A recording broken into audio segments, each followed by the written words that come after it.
bueno, tuyo tai mo tani, mapunoa te akio, tapa hua wafa e, sadai sibawa, e lai loa.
Kai gai ke ai ha mau kākunga, ke mau ofi ke alaua ke mau toru, ko ka kai ai a fiona. Ka koe uhi ko alo whana ke fuaki, o alo o ne pegia, whakafoki mau toru ke rakunga e o tua, na ai ai rapionga mātua na whakatuku e a fiona. Mau whaftai ki e a fiona, Doi koe whainga maari e mo tāpuaki, mo koroa o e whatākone o tua. Mau whatātaha mai ko saione. Whai e mau whawhia ngai te a fiona, mo tāri o mau tāpuaki. I he aha koeni, i ho saione. Ka mai maki, mau wete, mau wangahara ki a fiona. Mau siaka e ngai mea ana te tonde mau whai. E ko mawhai e ngāhi mea koia e toa nai kai ton te mawhai. Ai meheka, ai afungi, e toa te mo e loto o ku uri e te mautolu, o mawete atuia ki he awhiona. Ngāhi anga hala lilo mo e hori o toi, o mawete mo kore pa more more te awhiona. Te mai maki kai lava te mau whakamore more i ati nau tōru kua mo tāu te mau whakamore more i. Te lahi be o tua e taimi lahi kumi ho mau ngeia, kumi ho mau mawhai, whahaha e mea mau lava, ka mwe lahi ho mau iwi. A mau kore whamore more te a fiona, koe ui, koe gai te mau tokanga koe a fiona, koe ia bea e maa noni, koe a fiona bea ku maki mafi, a fiona veo o to, a fiona veo o fa, e veo tua mo geresi ai a fiona. Ka mai mau kore te a fiona. Tu mai mo ai tātāna e hua, yo alo ofa yo alo, le furu ho mau ngāhi mo to, mau lau maari o tua, ka te mau hine hinana ni sino. Mau whaktai atu hi, koe whilau lau tātou tāna e whai, e ho alo mātunga i ho alo wha. Kai ngata pene hifo pekia e o tua ko hiko e lahi e mau akahara. Ka mau whaftai ko mau koloa a ene e toi tu u. Te lawa ai te whai ko mau whakamo ui. Te kapana kai ke toi tu e alo e a fiona io. Te mau tatau ke mau mahuna mau fo inoa e o tua. Ka ko hiko e toi tu u mātunga e a fiona. O mea ka te mautolo e amanaki, o mea ka te mautolo e tua merie. A mea koe ia koe whaahita ua e teu teu ka mai tua merie. O mau pononga ia e o tua e amanaki e whakamanatu e alohi e aro e awhiona. Ka mai maki, mau rotu mo kore ke awhiona ko hiko e maunga ke isi, mau ahi koe. Mau heni ko hiko e whakahare, mau whaftai ke awhiona, whakoloa ko ke whai. O mea e ka mai o e ka maa kaunanga e o toa Samson, ka maa whanganiru. Kauna ni te o sila, malunga be e langa hama whamiri he akion. Marot mo kore e hoka maunga kere si e o tua ko whakoloa ka te nau. Ka rei ngā tai kai whakaha e mau mawhana e o mo whamiri e o tua. Ke moe mau fia fia malunga he o al o wha. Ko whaka e langi e o tua, mo whakakato. Ai fia ko whamiri ko eni, ko hiwe ko ofa e a fiona. Te mau i heni ke whamoni ko ofa ko ia, ka hae e mau pōpō mo e mau whakamua. Ke tūloa, ai no whamiri ai o mea koine e tua. Marot mo kore te a fiona, marwa kawe a makihima, he koe o tua. Kia rikora, ka mai o mo whamiri, ai mo eik maama, te pehe kia teki nau toru e laini mua, ka maaki nau toru e laini mui, e hao foki he kainanga e o tua, te ko whea e tuunga i e whamiri, ka mau whakawhitai peo mau kau e whakahoko, whakange koia e o tua, ko e whakahoko ki i tāniti. Ka mai mafi, te mea mau whakawhitai, te kai te ke tupu katau ki mui, ka ke kau rano whakawhea mo ui, aki mau toru, longa ia mafasia mo o sia. Ko io ke aso na mama mo mo. Ke ma wa fia pe o tua. O inasi.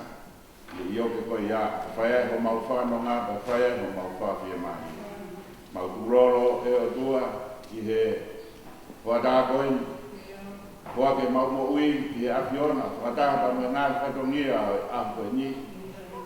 Mea ngā wea ki he awhiona ki hae, ne ia, ka hae o langani, ka tukolori ai mau mo ui, i he awhiona.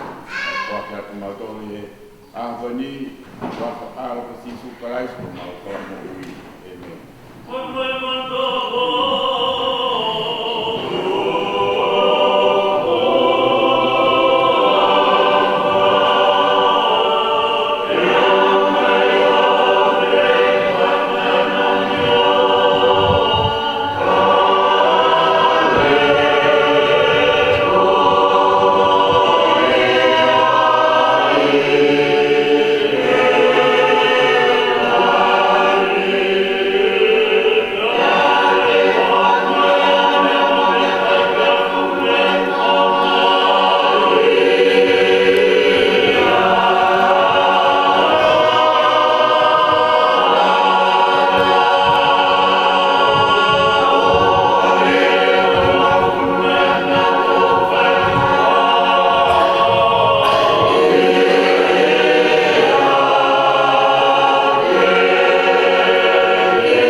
Sayon talang ngorere Ki mo alhaki ki mo lahi o Sesarema.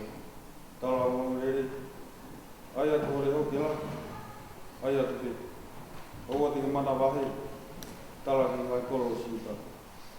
Mo o tuae. Wakai. E hae ri mai a kuke. Hono hau. E hono ni maa hori. E hau moi a o totongi. E hau tai mua. E fua o ni maa hori. Ngata ngai e ni se. Kure pe hoe ku kata pe o hua pia hino ne kau i vai. Kosko e ata ka kore pia.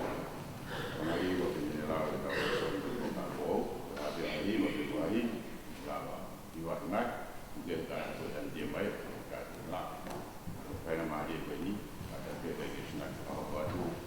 Pena ma di ke pai pe ha hi. Ma va e so.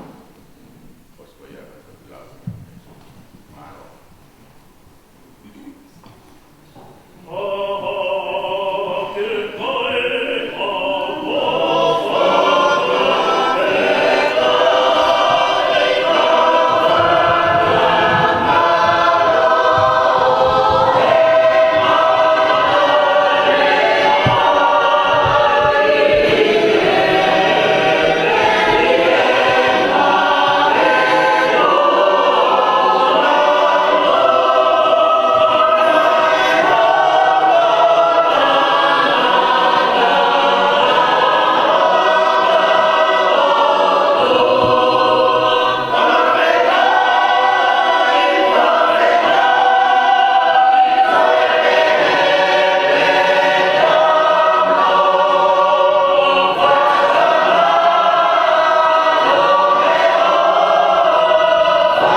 chapter 1, verse 1 to 8. The beginning of the good news of Jesus Christ, the Son of God, as it is written in the prophet Isaiah. See, I am sending my messenger ahead of you, who will prepare your way.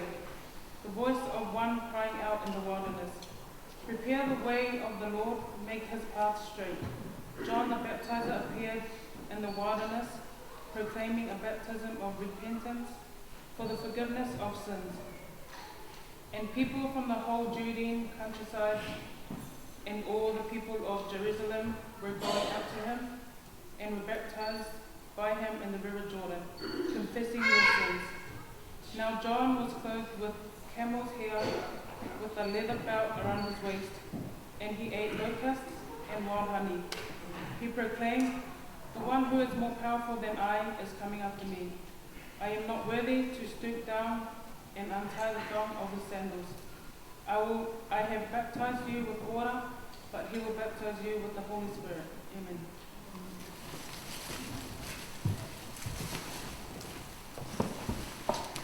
Wadako mea me kawiwa, imangiao kituofu maawa kutumi, ima kituwa umi, iwa me langa na uhamelo, mama ye, waka hiki mono eneto, ihe uiwes uipe, o alo imai hatama ei, tuku mai hafoa mo onia, tuku tonu ya Elohim, o tau Emmanuel aia. Amen.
i poupou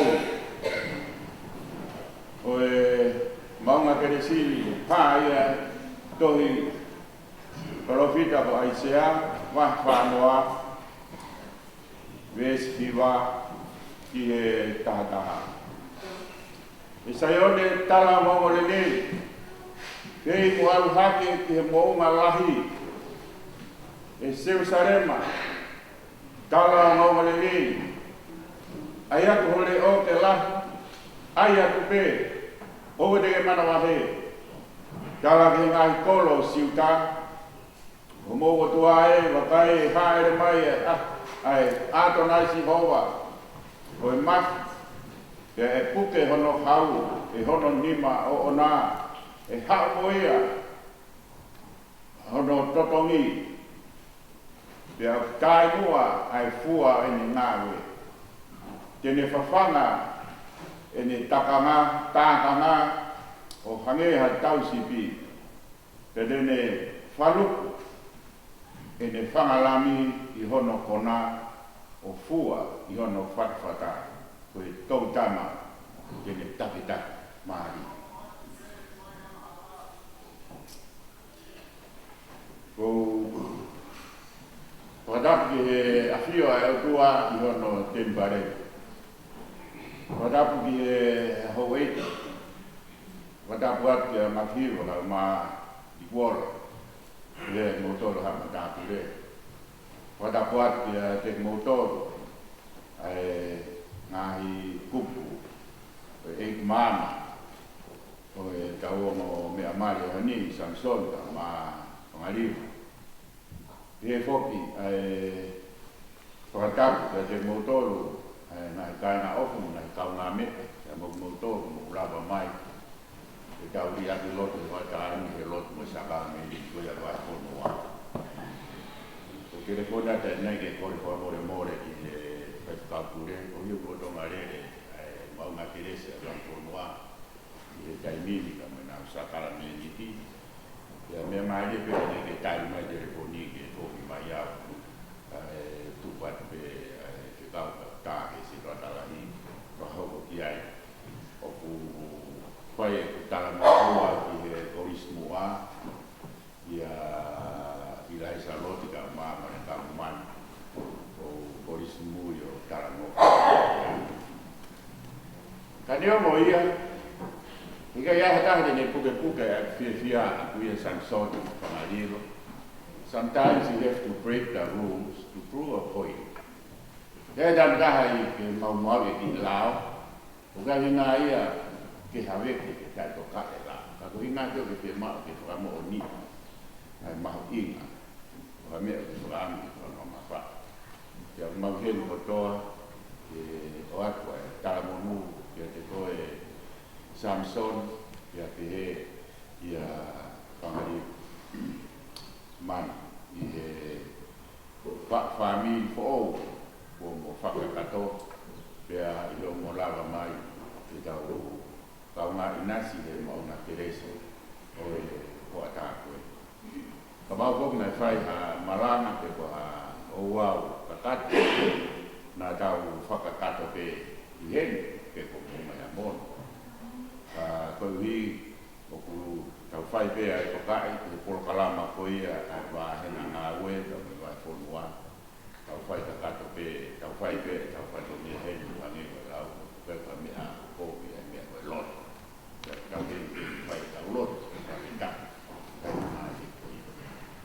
fia ka fia ai motua koe i wakaya ka te motor au tau re le e i o mo family ta mo motor mo lava mai ka na kai ka ya ka te nau to ai fa ko forma ai mai fa e mo na nga family me a koe ya inas ko ai ya mo tau whanau, o mai whanau nau he, ya tau mo tau ka.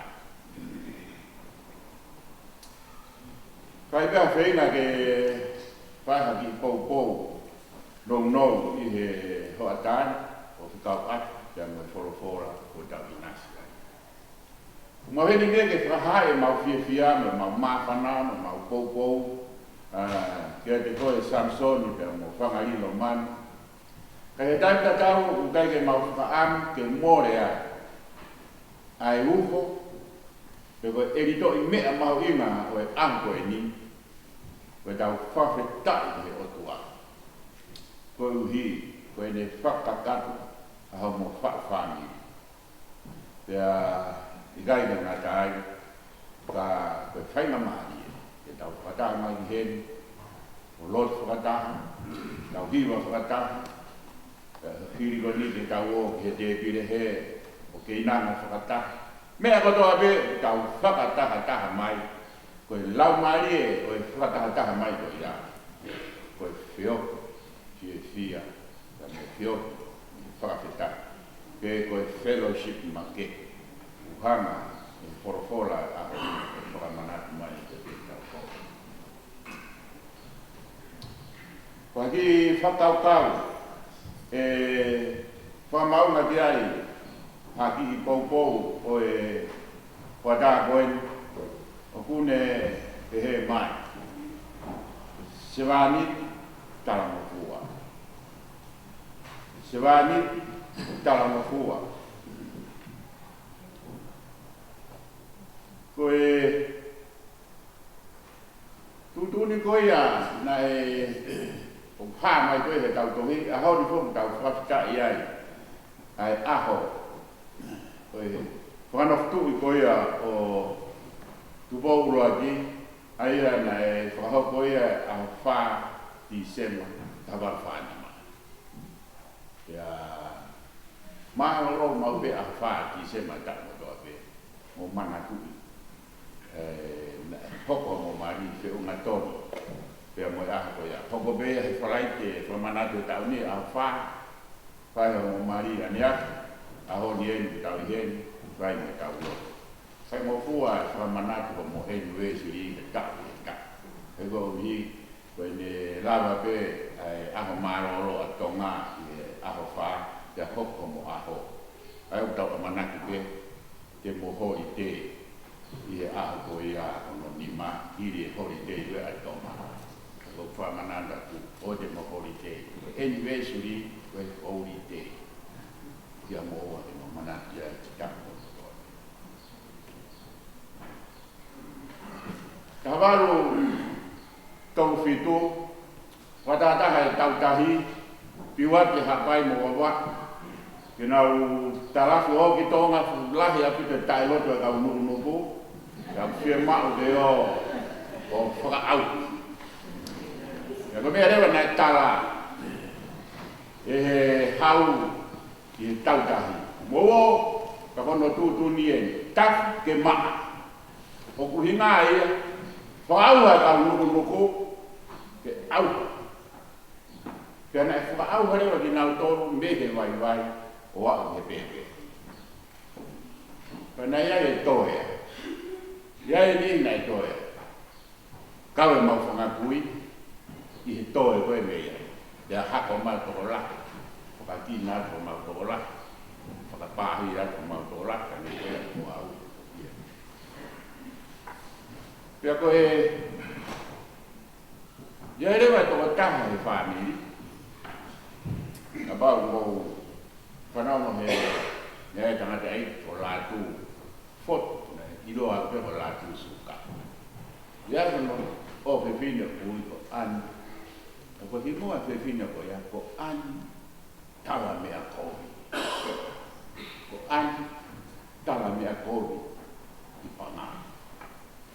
Hiri ko ia e tau, pea ia e nihi koe nea kai ke osi, tala atu. Ia tau whahau ko sias ko waka me tauta. Ai o ngone e ne fe kau na mo ai ke whaka auha ko ia ure mo. E tala mai kai ke osi, ne ni hao. Ia toa e himoa koe ni hui tala mea pango i pangai. Koe uhi, koe hongo ko kai ke auha ke osi ai koro. Koe wholofola koe o e aho ni, o ku tala ia, a ku uki ia, e he o tua ke tala me sayone me he tempare, o Wano mabige mo tol fola. O kikai ko tala mea pango ke kai ko tala wa mo mo ko ka tala mai. Sayone.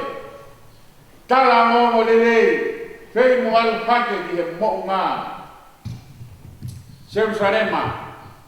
Tala mo lele. Ko ni ko tala mo lele. Hiri ko ya no fo popula. Yo no tapi ko ya siuta. Babilone. Hiri tau na le whānga fu, ya tala rewa e parofita. Mo whakamana wa hake. Comfort my people. Mo whakamana wa hake, ko hi ko e omo re ne uomo mai, te mo foki pa te mo tawa traina, te mo foki Jerusalema. Te mo foki ki siuta. Ko e whakaloto lahi, ka mo e omo whakavietia. Ko e pawaki mai o e tara. He koe uhi holoke mou ngā. Ko e tere ai tanu. Ko e hara e whakatontoni. Pea te mou foki ki Jerusalem. Ako he pepa me re sone kosperi koia koe ahoni. Hiki koia e maake.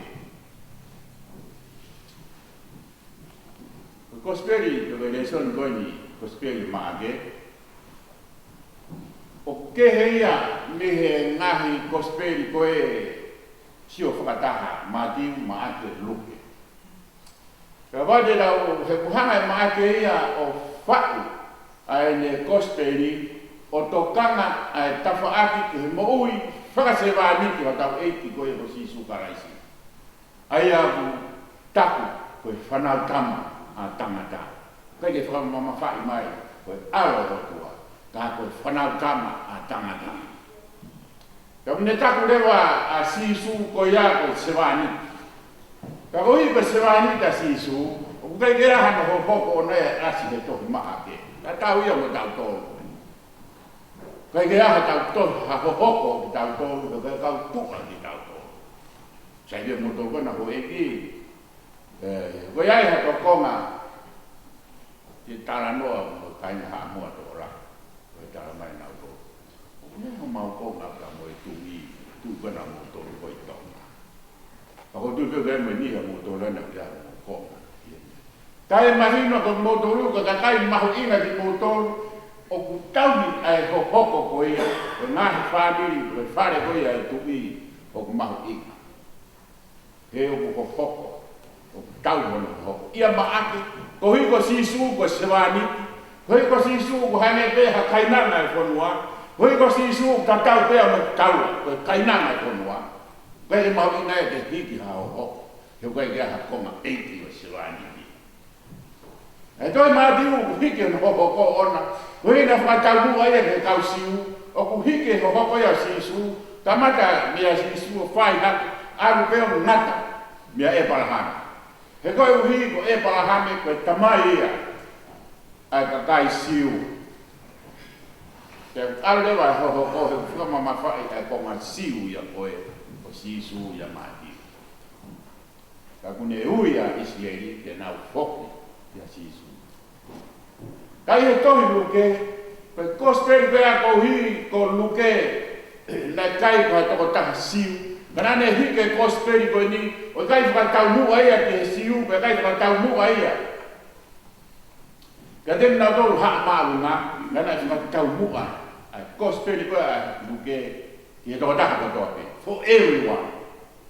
Pea hiki rewa e luke he hoko koe a sisu, o lere he hoko ia koe ia, o alu ke ia, whai a pea tuku mai e palaham he kai whai a to alu wau he otua. Ke mahino na hana he otua whakatuku a tama pea mo iwi, te rai mata e pea whakatuku mo maman ka atora, pea kaua e koe mo wau he lau, koe uhi. He hoko i ki tau tōru ia, e kosperi ko ia, o tau ki he otua. Aho koe ni o tokanga e kosperi ko ia, a maa ke, koe hi koe sewani, pea kai ke tokanga ia ke hame koe tohu hoko ko ia, laka mai, hoko mai ko ia, mo whamatala ke tewe alo i, ke tewe hama hea, kai ke lau alo ia maa ke, o iloa e kosperi a maa ke, kosperi e sewani, Koe kosperi, koe ngā ue pe koe action. Whai rewa. Moni e loa hini ngā ue tangata ngā ue. Koe kosperi koe ni, koe kosperi o ngā ue. Koe kosperi o whai mea. Koe kosperi o whai rewa. E ne pawaki pe koe ia, ai kosperi koe no pika maake. O whamatala te, i whamatala ia. Koe o re rei o eiko si sukalaisi. Sio koe ke hange e koe ngahi ki te koe, haa koe u kosperi. Kamata pea maake pe mai. Koe o re rei o si sukalaisi. Action. Tau rewa pe, tau whaiwa lahi pe, koe ke toi kāsete ke toi tawa teu mei pe. Kosperi koe no maake, tau wholofola koe aoni, o ku kamata pe, koe o re rei tau eiko si sukalaisi. Samsoni. O le siei. O le mo te mo wakai pe te mo ko au pe te mo hanimuri pe koe ha. Ke tau kamata ngā koe kospere a honi. Kamata ho mo family. Hava pe kospere ma ke. Koe o le rei o si sukalaisi. Wakai ko mo monu. Wakai ko mo koloa. Ko mo fola ia ke a honi. Koe tala o le rei. Ka koe o le rei eni. O tala mai i se fola. Koe ongo le le o si sukalaisi. Pere e nahi ongo le le, koe ongo whamiri mo tupu koe a me ai. Te nao pe whamiri mo tamai, whamiri mo whae. I nahi ongo le le mo lawa e ume o to. Kana ongo le le e nahi whamiri na tupu ai ki mo wa. Koe te koe nahi whamiri na nau mo ui mo mate aki, ai mea kono pā mai.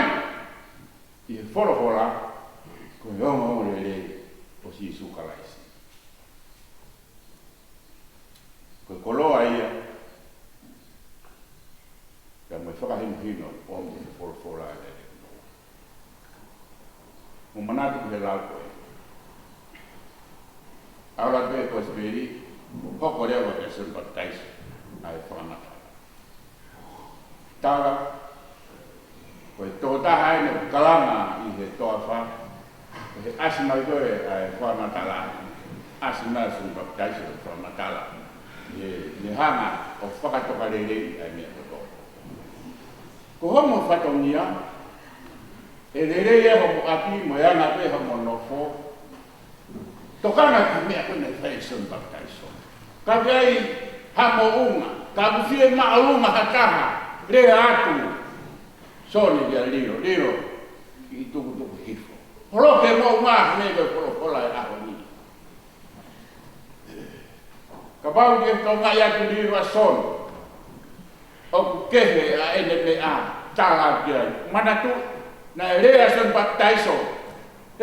Ko e ki hena kai whi uma ki uhanga vete a hono tokwa e te hono sū.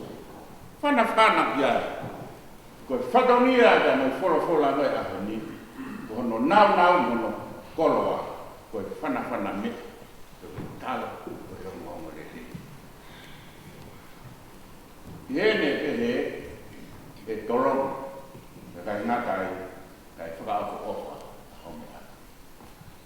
Kumi ke mea koe o tonu, sio ki ai, a St. Baptist o, ka ora ku kehe ai hala, owa te motokanga ka pau to e awhi a mone ki hawhei kuku, ku ala karisita i hawhei kuku.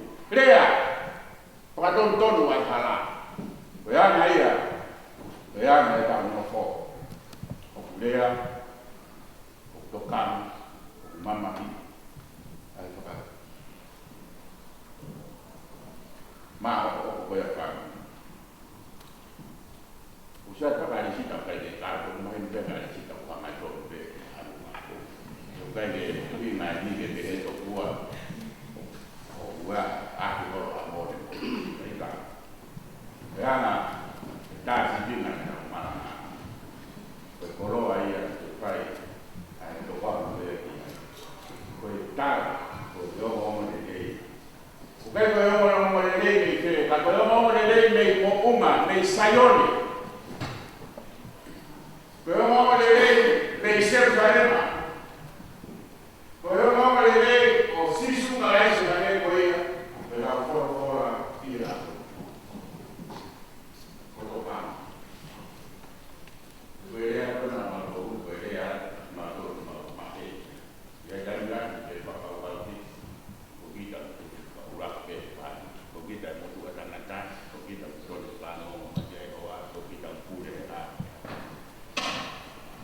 bebe da motor.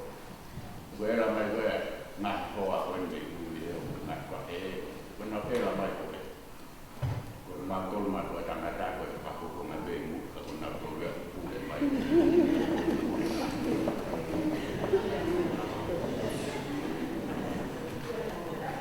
ko ga ni la ko asen baptize to tanga ta asen baptize ko no tali ai ifo ka suka pe lore de dia and being number 2 being the less important at John the Baptist. And I see over I said baptized over the sins who can be here. Wakai kwenda elami ay otua o bikai ke tawa ke vete. Ahono sendolo ke kono su. Matu, you go to the school here in New Zealand, you are taught to stand up for your right. You are taught and are told because where you going, that the you are the most important. That's what we are taught at school here, and also in the democratic countries. Here in where we are taught to the follow the hang up lift at the Otago, a tall for ko koloa ka ngatai ko to ta ko piki ko si olunga ko to hi fo mo ya pila. So in the western countries my culture o ke compete who will be top. The Mr. Smith mo Jones the neighbor we are in a car you want to buy a better car than them the culture ya ko ya the culture for audio culture ko ta ko ka to ma ka provincia ane le for with culture, who will be the most humility person? Kalau ni ayah tolong mai, kalau ni ayah buka mai ayah tolong, kalau ni ayah kau ini hanga itu bawa, o fakar nopo ayah buat, kalau hanga o fuat di lagi, kau ini nanti firman, ni malu di otua. Kalau malu kau yang di otua, fuat di video yang hange. Koe whakahino hino koe ia a Son Baptista. Whai koe ia i he ahoni. O whate vito i he te matu atu whatō nga. Te maru ai a he whonua. E tau wakai koe ia te maru a he whonua. Te maru te he a mo whamiri. I he whati, nei whai koe ia i he rock whai. Bōu waki, e pehe tō pēa e maru a mo whamiri. I he mahino o mo nofo koe ia i he oto. Fai fi au i whakatau ki la. Ui ngā lahi pe ea ka mai koi mea, ka manake tau whakamanatu koni, o e haere pe koe hifo ka tau eit koe ko sisu karasi. Henge koe lau koe a koe mahi, nange hifo ia ko hoko koe sewani.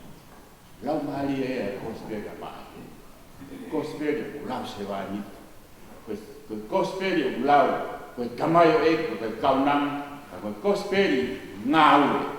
Koe kosperi koe whakatō bebi laro tai whai ha mea, koe whakabiko pingōi. Koe kosperi koe whakatō bebi laro, koe whai ha mea. Koe hai whai ha mea, tū hengi lau ko ra whai roto. Whai au kai. Kume ngāue, oua nofo noa, ha bea whainga maari e viviri bea kumi ki ai. He koe whainga maari e me tāpua katoa. Whanga he o tua o tuku mai. Na mau ko pula I tong I nofu masi. O ha fua e mai whainga ka. Kai lahi whainga maari e ako. Kai lahi whainga maari e ngāwe. Kai lahi whainga maari e ke. Pia hoko e umea koe ake ne hanga hai se ini mo ki. Ak mautoru koe e nai tuku hake I tona. Neongo o kei lahi pe mai whainga maari e nai tāku aku tong. Ka hanga e he o tuane mai. Ai kakai me tonga ke nau furau ki mutu. Ia hoko be ai mau furau mai koe whakalahi ia ki whonua ki mutu. I tonga. Rai ngata ai koe whakatokolahi ia. Koe ngahi whainga maari e ka koe ngahi tātua ki koe ia. O inasi ai, ai kakai, inasi ai, ai siasi, inasi ai ngahi yako anga. Ai koe mea tepu, koe inasi ai ngahi whamiri i ofa koia ai o pehea tala ngongo le leo pa koia i forofola o e ahoni Samson kia te koe whangarino koe mea tokanga i tala o e ngongo le Hape, ha mea le nei te molawa whakakata pai a whatongia koia te tatau ke ai whatongia koia i he kumio e ngā ue i he wakiri o e ata me hana i whaina maari kumo inasi ai ki moa heni o kai inasi ai ai tokoraki ni whanua koia nā tau tuku ai Padawaru heo tuake ni whakeata te mouto ai nonga ka mai fie maari ai otua Da tau pe yo mo ngai lo to mo ngai fa kau o tau e ko ia ko sisu para isi. Ai ki popo mo lo la te mo to. I kala o mo le. O tau e ko ia ko sisu para isi. Me.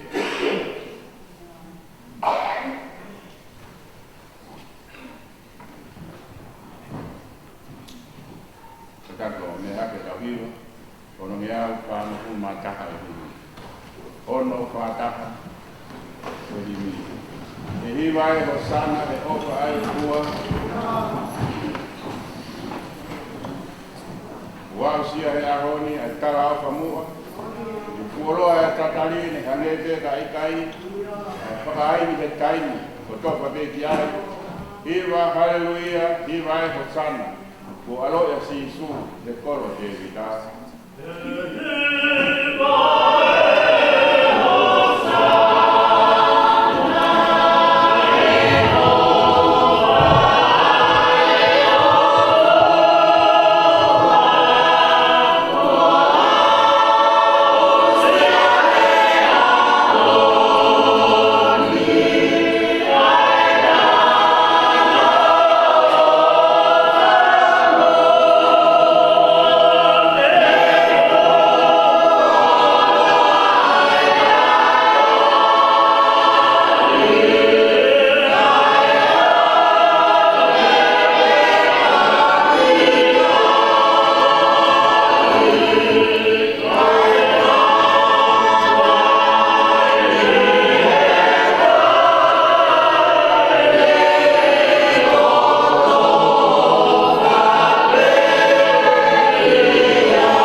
mai holo me nui de ye, o uki ai.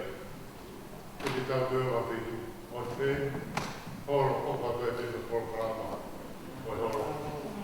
Malomi.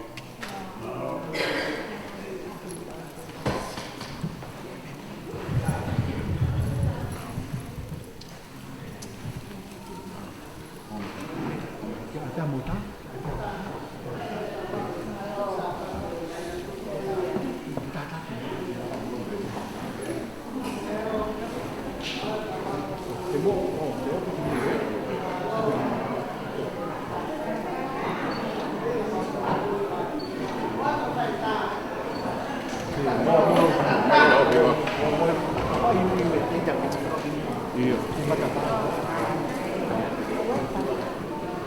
Dapat itu terus surat itu dapat.